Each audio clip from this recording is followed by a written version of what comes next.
at this. I am on my way to my cousin's wedding, which should be a very festive and joyous occasion. I love black love. Black love is beautiful. I wanted to talk today about my childhood and my experience with religion and spirituality. So a lot of y'all probably don't know this, but I was brought up very religious. My father's a Baptist preacher. Both of my parents were heavy in the church as a child. I mean, they still are now. I come from religious people. And it gave me a great foundation for my life.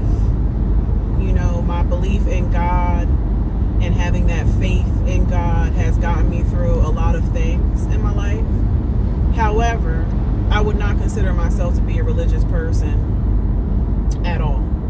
Spiritual, yes. Religious, no. Okay?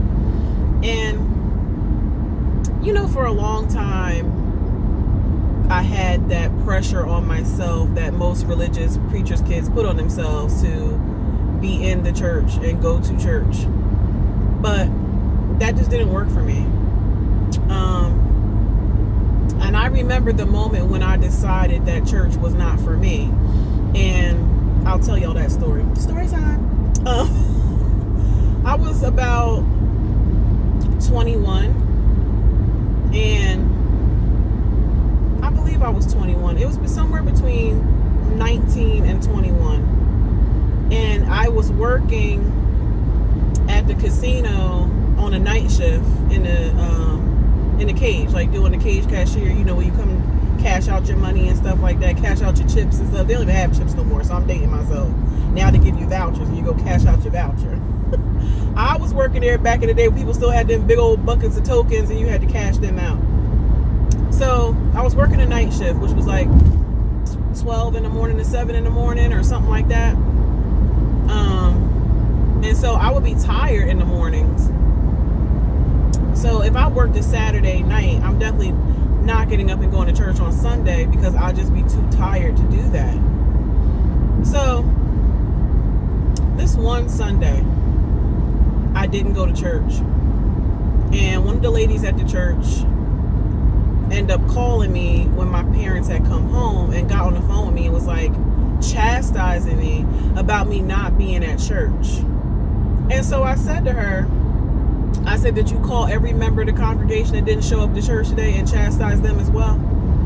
Because I'm grown and I make decisions for myself where I go and where I don't go.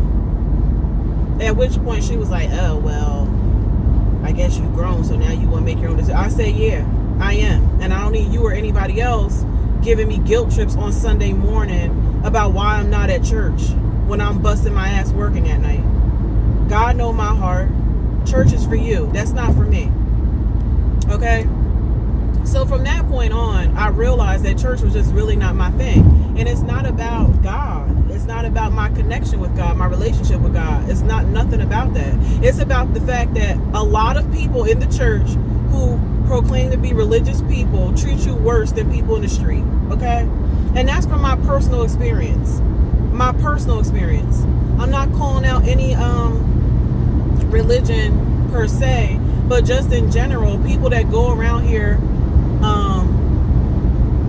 being religious and throwing it down your throat and shoving it in your face, that's not being a good Christian person, if that's what you're doing. You know, I was brought up in the church. I know the Bible. I know God. You know what I mean? You know, as a Christian, you're supposed to let your light shine, and your light is supposed to attract people to that, and then you can break bread with them and let them know what time it is. But people that sit up on their high religious horses and look down on people that aren't going to church or, you know, doing what they do as far as church is concerned, that's not being a good Christian. God said, come as you are. And God loves and accepts all of us as we are. But a lot of these Christian people or religious people, whatever you want to call it, they get into this mindset of feeling like they're better than other people who are not going to church, or wiser than people who are not going to church. And I'm here to tell you that's not necessarily true, because I done met some religious fools, and I done met some homeless crackheads that had more wisdom than people that have been in church their whole life. So for me, I'm more on a spirituality tip, and I let my light shine. You know, people ask me what I believe. My relationship with God is personal to me, and God knows my heart and my mind, and that's all I need. I don't need to go to church on Sunday to make a show of the fact that I have a relationship with God. I don't need to do that. That's for show. You know, and I know it's like, yo, you're supposed to fellowship and this and that, and I get all that. But I ain't finna go to church and fellowship with a whole bunch of devils acting like they religious and spiritual. No. I seek out spiritual people. And I live by my own moral code, which is pretty much, you know, do right by people, do right by myself, don't harm anyone, add to people, don't take away from them. Like, you know, basic courtesy, humanity type morals. I have read the Bible cover to cover more than once in my life, and now I'm reading Mayat, which I still can't sit up and explain to people what Mayat is, but it's more of a moral code of living. And when I read Mayat, it definitely falls in line more with how I am spiritually than the Bible does. And my view of religion and spirituality and all that is just changed a lot over the years. And it hasn't changed for lack of knowledge. It's changed from life experiences and how God has moved in my life. So I say all that to say, don't let anybody guilt trip you or make you feel bad about how you practice your spirituality. Everybody has to practice their spirituality in a way that works for them, in a way that gives them the alignment and the wholeness that they need.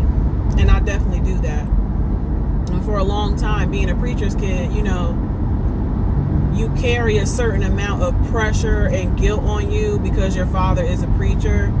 But once I released that and I realized that I am my own person, you know, my spirituality and my relationship with God is mine, I let go of all that guilt and pressure, and I don't live my life according to that. You know what I'm saying? So that's all I had to say. Nothing against people who are religious, Christian, or whatever you are. It's just not for me. Okay? And I talk to God every day. Every day. More than once a day. But you won't see me on the pew on Sunday, okay? You're not going to see me there. Because I ain't with the organized religion. Just not with it. I just feel like, you know, in this world, everybody be worried about what other people be doing way too much. We need to stop. Excuse me. We need to stop worrying about what other people are doing and worry about what we're doing. Because last time I checked, the Bible said, judge ye not lest ye be judged. And that's the thing that people really don't like about me, is that I don't go to church, but if you want to start quoting scriptures and stuff, I could do that too. I could definitely do that too. I could give you a Bible verse for whatever it is you're trying to say to me, because I know the Bible. Like, people look at me and how I move and my show, and they're like, oh my gosh, she's such a heathen. I'm not a heathen at all. Everything I do is divinely guided. Even the stuff that you think is like, oh my God, it's Freaky Friday. Oh, she got her ass out. You looking at my ass though. You watching my videos and taking tips from my Freaky Friday to go home and use on your husband or your wife or your mistress or your other dude, your side dude. So stop worrying about me, okay? Worry about your own little spirituality and your own little relationship with God, okay? I'm great. God love me, I love him, we good, okay? Anyway, just my little food for thought, my little rant. Anyway, if you like this content, you want to see more, please go like, share, and subscribe to my YouTube channel. Conversations with the Empress. And until we meet again, smooches.